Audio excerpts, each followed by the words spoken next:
Good morning, y'all. Those are my 3 females. The black one is Dolce. She's the dominant Cane Corso female, 3 years old, and she's sparring with Lucia, who's the 11-month-old puppy. Lucia's actually bigger than her. And then there's little Gypsy. Gypsy's the 4-month-old pit bull. Actually, she's going on 5 months now. So yeah, Gypsy's really starting to become more and more confident. Ozzy's the alpha male over there doing his own thing. Ozzy's 5, and then we have Tux. There's Tux. And Tux is my pit bull mix, and he usually hangs back with me. He doesn't like to spar with the big dogs. He doesn't trust it.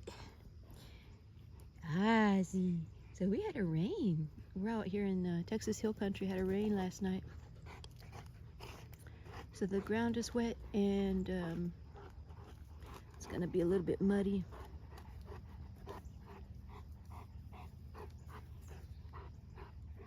Yeah, but this is their, what I call the mosh pit, because this is where they do most of their wrestling.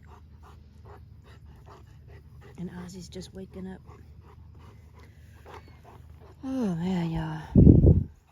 What a day. Gypsy sharpening her teeth.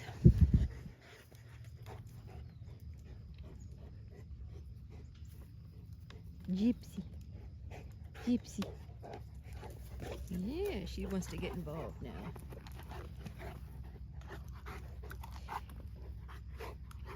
Yeah, now I'm watching Gypsy like a hawk. Being a pit bull, she's just gonna be dominant by nature. She's not as dominant as my other pit bull foster, Tequila. Tequila was so dominant even at this age that I had to rehome her. I said I can't risk it, because she was actually showing alpha type tendencies, and that wasn't gonna mix well with my very dominant female Dolce here. Man, Lucia is fast, y'all. Lucia is so fast. She's faster than all the dogs.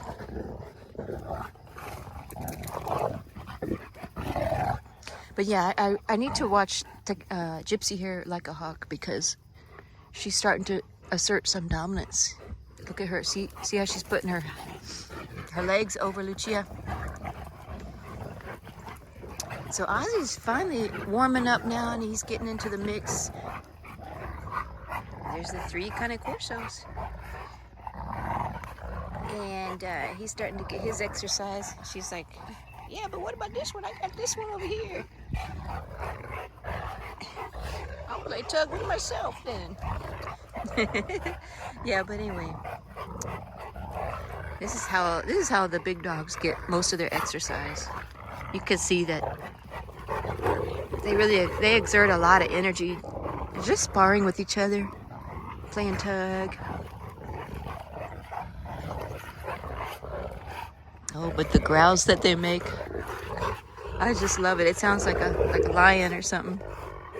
Ozzy, kitty does. Kitty does. Now, as far as temperaments in my pack, I have the whole gamut. I have the range. I have Ozzy, who's very mellow, extremely protective, and will be ready at the drop of that dime. He'll be ready. He's ready to go whenever there's a threat. He's ready. But as far as his day-to-day resting kind of temperament, he's pretty chill. He's kind of what I was looking for. I don't want a super high energy dog. And then on the other end of that spectrum is Dolce, that my female right there. Dolce is the most intense dog that I have. And for a Cane Corso, she's extremely high energy, but still within the range of what a Cane Corso does. Like, she's not as high energy as, say, like a German Shepherd would be. But she's for a Cane Corso, she's high. She's very drivey. She's got high drive, high prey drive. and just super intense all around. She's a good working dog. And then Lucia is in between the two of them. Lucia's not not extremely dominant, but she's assertive, and she asserts herself when she needs to, like a true Corso. Very protective and everything too. Hey, what was it? She's like, all right, I've had enough. I think she must have heard my brother. My brother's in there. He was sleeping. She probably heard him. Oh, it's a standoff. Now the Pitbull puppy, she's still kind of a wild card because she's so young still. But I do see her developing. And yeah, like I say, I gotta watch her energy because she's, being a pit bull, she's extremely drivey and very high prey drive, very intense, all around intense.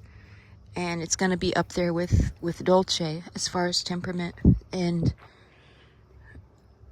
she, like I said, she's not showing signs of extreme dominance like my other pit bull foster was, Tequila. Tequila was just extremely dominant, just right from the get-go. But she, you know, Gypsy may really feel into her, and she's pure American Pitbull Terrier. So, you know, she's, that breed is extremely intense, just being what it is.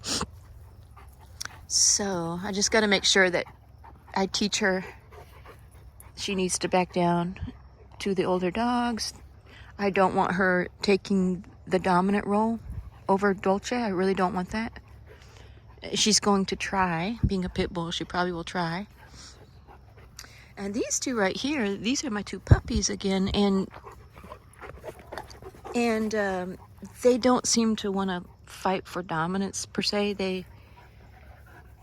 I think they do kind of, every time a dog plays, they're still doing it with a purpose. They're trying to establish themselves in the hierarchy. But it's still pretty cordial, so to speak, between the two of them. It's never at an intense level that I get worried, like it has been actually with the pit bull puppy and with Dolce. I had to really kind of step in and intervene a little while ago, a couple days ago, videotaped it. And I can't let the pit bull puppy, it's a fine line. Because what happened in that episode, and some of y'all have made some pretty valid comments. What happened in the episode, I'll just recap real quick. Dolce and Gypsy here were kind of had the same stick that they were wanting to play with. Dolce was playing with it first, and then Gypsy here stepped in and had a free moment that she had a chance at getting that stick. And so Dolce growled at her intensely, like not a growl that I'm used to hearing her on the day-to-day when she's playing, but it was like I'm about to fight you for this growl. And so I immediately made Dolce go into a submissive posture. I made her roll over, and she did. But while she was there, rolled over, little Gypsy here took advantage of that and put her paws on Dolce as if to show dominance over her too. And so people were commenting saying you shouldn't have let the pit bull do that to Dolce, because now she's going to think she's dominant, and that's going to be a fight later on. So the fine line that I have there is that with a pit bull, you don't want... Uh-oh. I thought they heard some... Ooh, shoot, man, these two right here. Yeah, with a pit bull, you don't want them to feel at an early age that they're outnumbered, that they're going to have to fight. You don't want them to have that fear that they're going to have to fight for their life, because that's in their genetic makeup. They're bred to fight for their life. They're fighting dogs. It's in their genes. So you don't want that kind of thing triggered in them, like I'm outnumbered here with these big dogs, and I need to put on my fighting front, you know. And then at the same time, you don't want them, like the commenter said, to feel like they're dominant, to get that in their head, like, oh, yeah, I'm dominant, let me follow up with that and continue to challenge these big dogs. So that's the fine line that I have to walk. And in the future, you know, if that were to, if I did a replay on that, probably should have, you know, it all happened so quickly. You know, she put her paws on Dolce when Dolce was on her back, and very quickly, and didn't last long. But if I had to replay, I probably would have gotten her off of Dolce quicker. But at the same time, I want her to feel protected by me. I don't want her to feel like she's outnumbered by these big dogs. And that was me gesturing to her that I've got you. I intervened and helped you when you felt threatened by Dolce. So that's the fine line that I'm walking. But yeah, more and more my focus is on her. My focus is on her developing into a stable dog and not feeling like she's threatened. At the same time, not feeling like she can run this pack like she naturally will probably try to do, being a pit bull. And, you know, that's what I've been having to, you know, with Cane Corsos, they're going to try to run the pack. That's just them by default. That's their default nature, being a dominant breed. So that part I've kind of got down already. When she starts to show extreme dominance, I can quickly step in. But she hasn't shown extreme dominance. Like I said, that episode a couple videos ago where she tried to show some dominance was the first signs of her really showing dominance. You know, and so I have to temper it. That's all I'm saying. I got to temper it. And being puppies, it's nice because you can mold them. And you can kind of temper the tendencies that they have as the particular breeds that they are. They're always going to be there. Those instincts, those tendencies to be dominant, they're always there. That's why I say Cane Corso, any Cane Corso owner knows is that the training never stops. And pretty much with all dogs, the training never stops. The training, it doesn't have to be as intense as it was when they were puppies, but you always have to reinforce your alpha status. And somebody commented a while ago on one of the videos that said, do your Cane Corso dogs ever challenge you for dominance? Well, the answer was a kind of a yes and a no. Yes, when they're young, constantly challenging, and depending on their temperament of the individual, it more or less. So Ozzy was constantly challenging me as a puppy. Lucia very rarely will challenge me, but she will. But it's to a lesser degree. It's more like being stubborn. Like if I tell her to do something and she resists, she doesn't try to show dominance to me. She's never growled at me. But that's more a reflection of her individual temperament and not of the breed. But she's dominant by nature, but less so than Dolce. Dolce would challenge me constantly as a puppy. So the yes and no of that question, the yes and no answer of that question is no. As an adult, they don't challenge me, because I made very sure that I made sure to communicate when they were puppies that it's not going to be a good outcome for them if they challenge me. And you want to do it when they're puppies too, so that it's less dangerous for you. Because if you have an adult Cane Corso that is challenging you for dominance, that's a very dangerous situation. And that's something that most people probably shouldn't, you know, unless you're a trainer, which I'm not a trainer. You know, if they were challenging me as adults, like if, for example, if Ozzy was challenging me, I might think twice before I assert more dominance on him, because, you know, I'm not a trainer, but I know my resources. I know when to seek help. And luckily I haven't had to do that, because I enforced it enough when he was a puppy that he does not challenge me. But yes, probably the dog that challenged me the most when they were puppies was Ozzy. And, you know, being male, being alpha, he's just an alpha dog. Although he doesn't wear it on his sleeve like Dolce. Dolce is very dominant. She tries to assert dominance all the time. Ozzy rarely does it unless he is challenged by the dogs, because he's a very confident alpha. He doesn't need to constantly prove his point. But he'll make his point, usually on a daily basis, especially with the puppies. But yeah, never to me. He will never challenge me. But yeah, it's a good question too, because I'm on the a few forums for the Cane Corso breed forums, just see other people's experiences, and I swear every day you see someone commenting on a forum, my Cane Corso growled at me, my Cane Corso's nipping at me when I'm walking by him, my Cane Corso is sitting on me. Oh, it's cute. Does anybody's Cane Corso sit on them?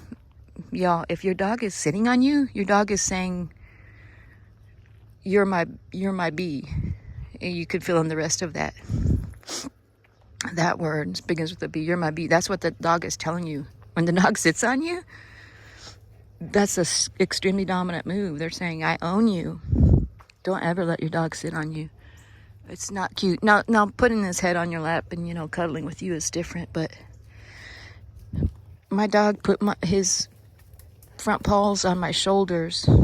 It's cute. No, that's the dog trying to dominate you, and that's going to develop into even more serious gestures where he may growl at you. But yeah, so subtle things like the body language, just identifying what is a dominant move, and the early signs of aggression, like if the dog growls at you if you come near their food, that's a extreme red flag, especially with this breed, because it's like, it's different if it's a Chihuahua growling at you. You can take a bite from a Chihuahua, but one bite from a Cane Corso might set you back a lot further, and it could potentially be deadly. But anyway, y'all, some commenters, every once in a while you'll get a commenter, probably one that's not familiar with the breed, and they'll say, oh yeah, one that sticks with me, someone said, oh, I'm gonna see you in the news, girl mauled to death by her Cane Corsos, or something like that. I'm not gonna be flippant about it and say it'll never happen, but I'm like 99.999% sure that it'll never happen. I can almost say I'm 100% sure, because I just know my dogs. I know them from puppies. Now, if I had a rescue Cane Corso, if you're a trainer and you have a rescue Cane Corso, you can probably be assured it's not going to turn on you. But I don't know, man. Y'all, if you don't know the dog's history, it's a little bit less certain. But I have these dogs since they're puppies, and I know the way that I brought them up. I didn't bring them up with any kind of violence. And I know their temperaments. Now, yes, you can have a dog that's unstable genetically. That could potentially turn on you, but that's why you got to get a reputable breeder. I wouldn't go to a backyard breeder for a breed that's like this, because you don't know the genetics per se. You don't necessarily know the history of the dog. But anyway, y'all, I think this video is getting kind of long. I got to get in there, get to work.